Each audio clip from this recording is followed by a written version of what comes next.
भारत माता की, भारत माता की, भारत माता की, वंदे वंदे वंदे।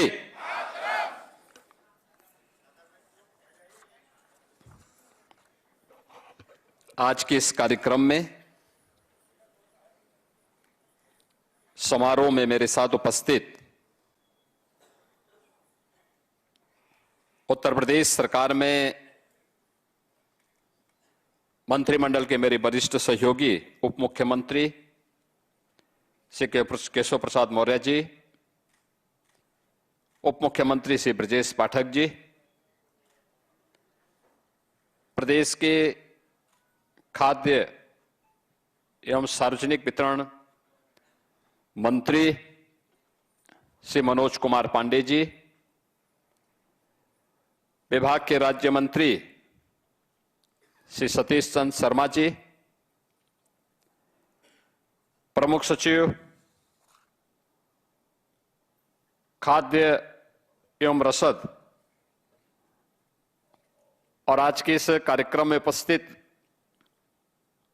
मान्य जनप्रतिनिधिगण, विभागीय अधिकारीगण, प्रदेश के अलग अलग जनपद और विधानसभाओं में आयोजित होने वाले कार्यक्रमों में सहभागी बने सभी हमारे प्रदेश सरकार के मंत्रीगण, मान्य जनप्रतिनिधिगण और उचित विक्रेता से जुड़े हुए सभी हमारे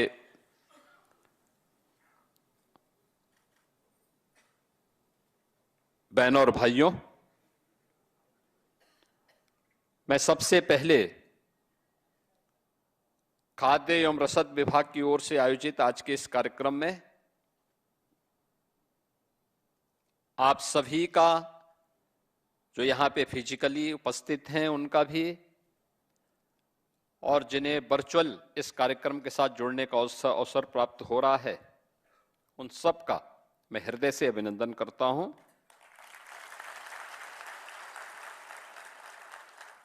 श्रावण मास का तीसरा सोमवार है। देवादिदेव महादेव के प्रति हम सबकी श्रद्धा और देवादिदेव महादेव की उपासना हमें इस बात के लिए प्रेरित करती है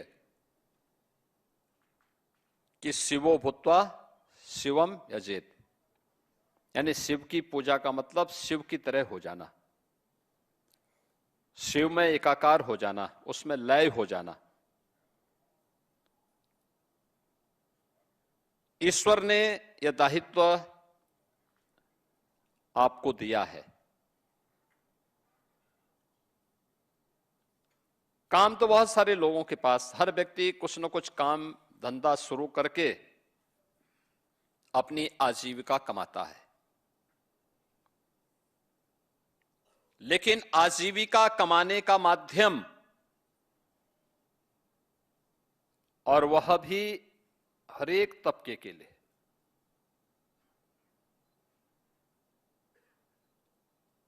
निराश्रित भी हैं, गरीब भी हैं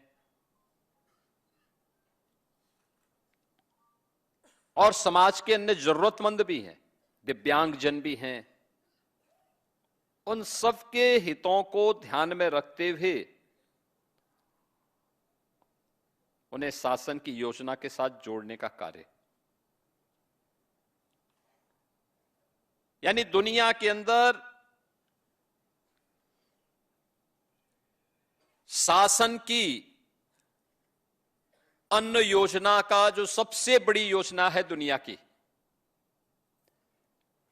उसमें शासन और जनता जनार्दन के बीच में सेतु का काम अगर कोई करता है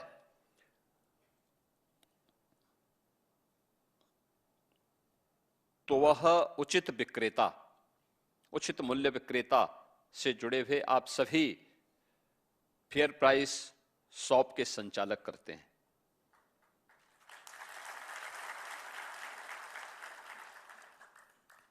हमारा कार्य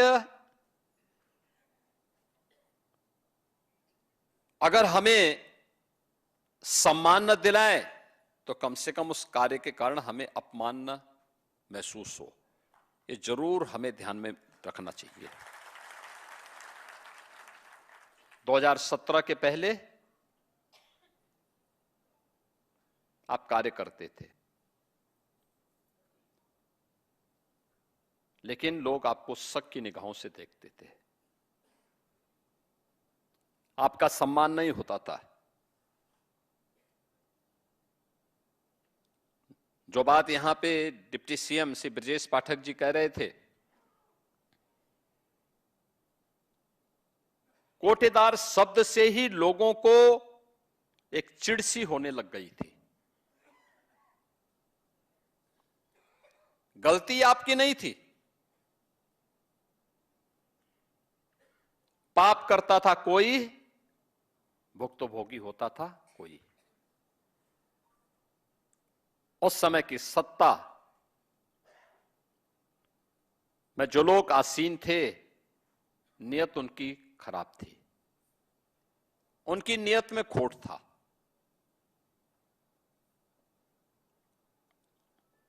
उनके भ्रष्ट आचरण की आंच से आप चाहते हुए भी अपने आप को बचा नहीं सकते थे। और परिणाम क्या होता था? शक की निगाहों से आप देखे जाते थे। और केवल आपके लिए नहीं था, पूरे यूपी में उस समय 20-22 करोड़ की जो आबादी थी वह इसी प्रकार की शक की निगाहों से देखी जाती थी। यानी यूपी के लोग, यूपी का नौजवान, यूपी का व्यापारी, यूपी की बेटियां, यूपी का कोई भी नागरिक अगर उत्तर प्रदेश से बाहर जाता था तो उसको उसी शक की निगाहों से देश देखता था, सम्मान नहीं करता था। ये जो परिवर्तन आया है, ओवरऑल परसेप्शन बदला है यूपी के बारे में। आज मैं कह सकता हूं, दावे के साथ कह सकता हूं, 17 के पहले जो लोग उत्तर प्रदेश से दूरी बनाते थे, आज अगर आप इन 9-9.5 वर्षों के अंदर देश के अंदर किसी कोने में जाएंगे, दुनिया के अंदर कहीं जाएंगे, यूपी का नाम लेंगे, उत्तर प्रदेश का नाम लेंगे, तो जो दूरी बनाते थे वे 10 कदम आगे आकर के आपको गले मिलना चाहेंगे। ये जो परिवर्तन हुआ है, ये डबल इंजन सरकार की वह ताकत है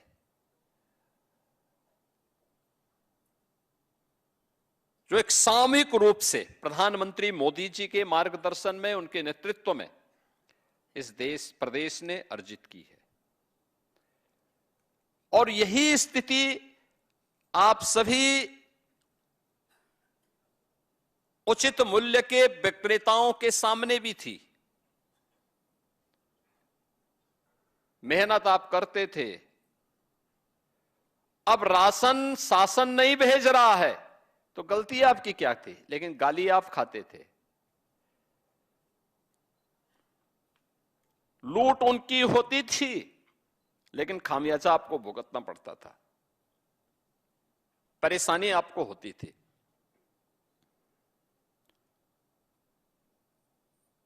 पहचान का संकट आपके सामने था। अरे केवल उसी में नहीं, बेसिक शिक्षा परिषद का ही आप देखें, आज ये कह रहे हैं कि हम स्कूलों का वीडियो बनाएंगे। जरूर बनाओ भाई। हमने तो ऑपरेशन कायाकल्प के माध्यम से हर स्कूल के अच्छी फ्लोरिंग बनवाने में योगदान किया है। बालक और बालिकाओं के लिए अलग अलग टॉयलेट बनवाए हैं, पेयजल की व्यवस्था दी है, स्मार्ट क्लास और डिजिटल लाइब्रेरी वहां दी है,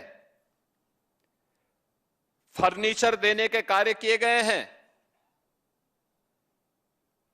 हर बच्चे को 1,60,00,000 बच्चे के लिए बैग भी दिया है, बुक्स भी दिया है,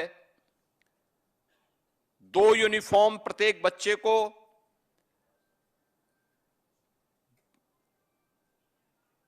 जूता, मोजा, स्वेटर, ये सारी सुविधाएं उपलब्ध करवा रहे हैं। सवाल ये 17 के पहले क्या था? 17 के पहले न भवन थे, और भवन था तो शिक्षक नहीं था, शिक्षक नहीं था, शिक्षक है तो छात्र नहीं थे, अगर छात्र भी है शिक्षक भी है तो आधे बच्चे सत्र पूरा होने के पहले ही छोड़ करके चले जाते थे, क्योंकि पेयजल की व्यवस्था नहीं थी, टॉयलेट नहीं थे।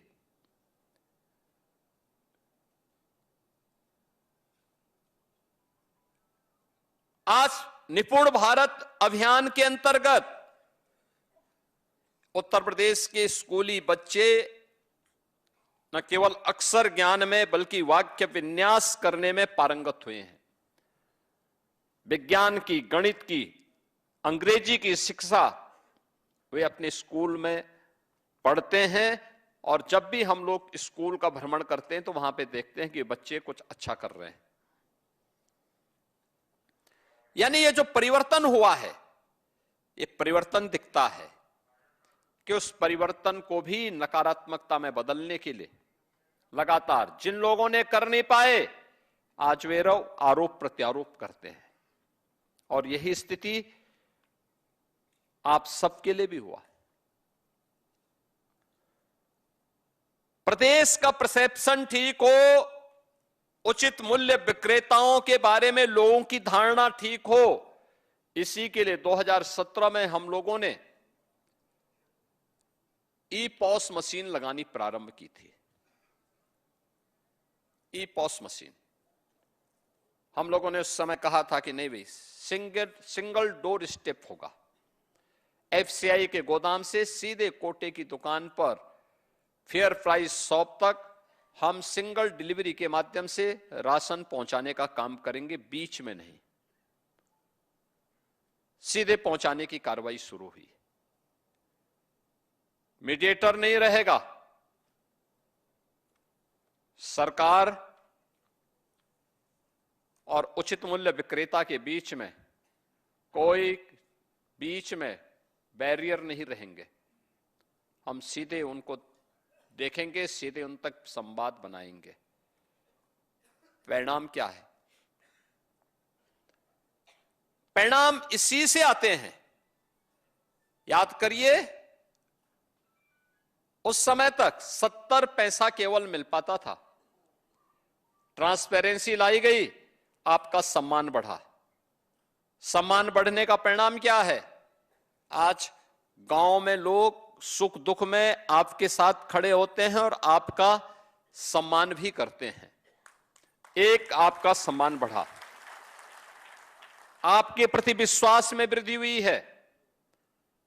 तो प्रधानमंत्री जी के आदेश से अब आपके उचित मूल्य विक्रेता से जुड़ी हुई जो दुकान है, उसको अन्नपूर्णा भवन के रूप में तो निर्मित किया ही जा रहा है।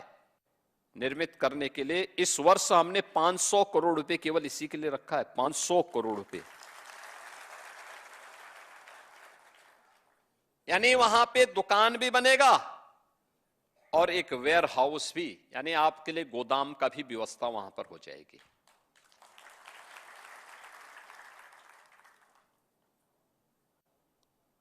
इसके साथ ही यह सुविधा भी दी गई। पहले क्या होता था? पहले होता था कि आप केवल राशन ही बिक्री करेंगे। अब आपको ये सुविधा दी जा रही है।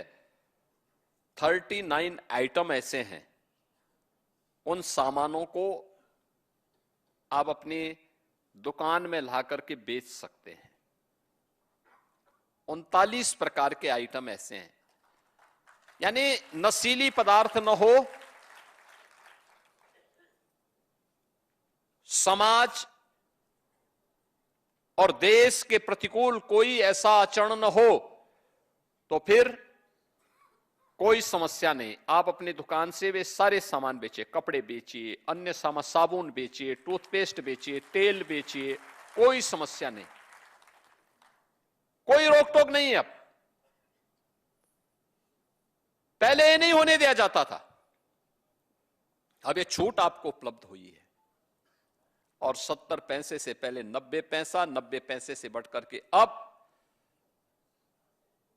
आज आपके मानदेय को, जो आपकी मार्जिन मनी है, उस मार्जिन मनी को 90 पैसे से बढ़ा करके 10 रुपया भारत सरकार ने बढ़ाया और 25 रुपए यहां से, यानी सीधे 35 रुपए एक साथ वृद्धि हो रही है।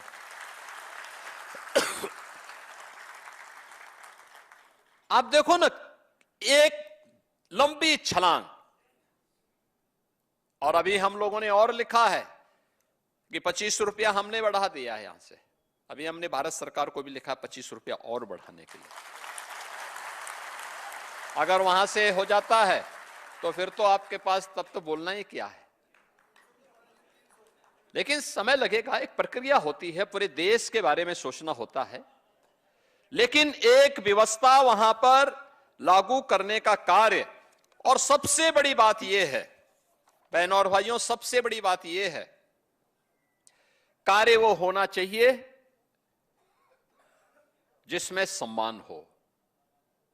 जिसमें सम्मान न हो वह कार्य कभी नहीं करना चाहिए, कभी नहीं करना चाहिए।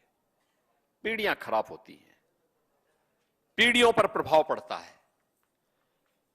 और अगर इस कार्य से अब आपको सम्मान मिलेगा, कोई आज के दिन पे आप पे उंगली नहीं उठा सकता। मुझे याद है 2017 के पहले 2017 के पहले क्या स्थितियां थी। भूख से मौत होती थी, गरीब का राशन कार्ड, कोई ना कोई सपाई अपने घर में रख लेता था, वो बेचारा भूख से मरता था। आज ऐसी स्थिति नहीं है। प्रधानमंत्री गरीब कल्याण अन्न योजना के माध्यम से 15 करोड़ लोग प्रदेश के अंदर फ्री में राशन की सुविधा का लाभ प्राप्त कर रहे हैं। फ्री में राशन की सुविधा। निराश्रित लोगों को, दिव्यांगजनों को जो दुकान तक नहीं आ सकते, उन लोगों के राशन को उनके घर तक पहुंचाने की व्यवस्था हो रही है। 2 करोड़ परिवारों को रसोई गैस के फ्री में कनेक्शन उपलब्ध करवाए गए हैं। 1,53,00,000 परिवार ऐसे थे जिन लोगों के पास कभी बिजली के कनेक्शन नहीं मिल पाए थे, उनको फ्री में बिजली के कनेक्शन उपलब्ध करवाए गए हैं।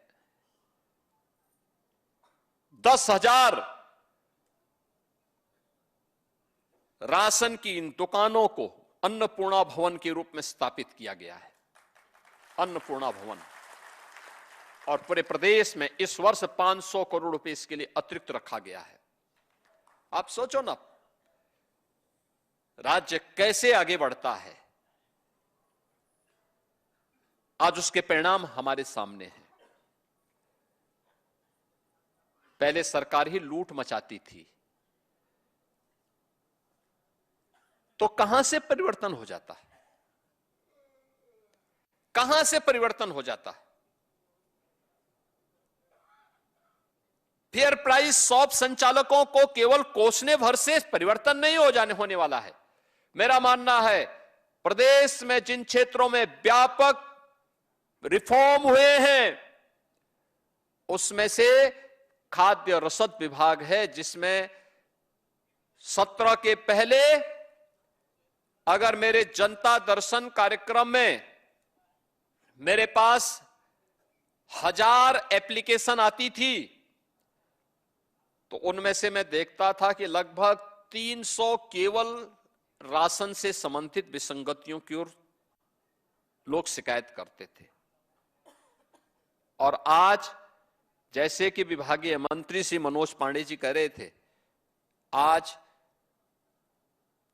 पब्लिक आती है, अन्य मुद्दों पे चर्चा करती है, एक भी शिकायत राशन वितरण की नहीं होती है।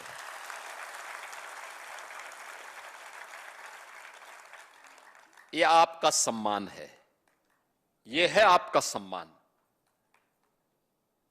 ये है आपका सम्मान।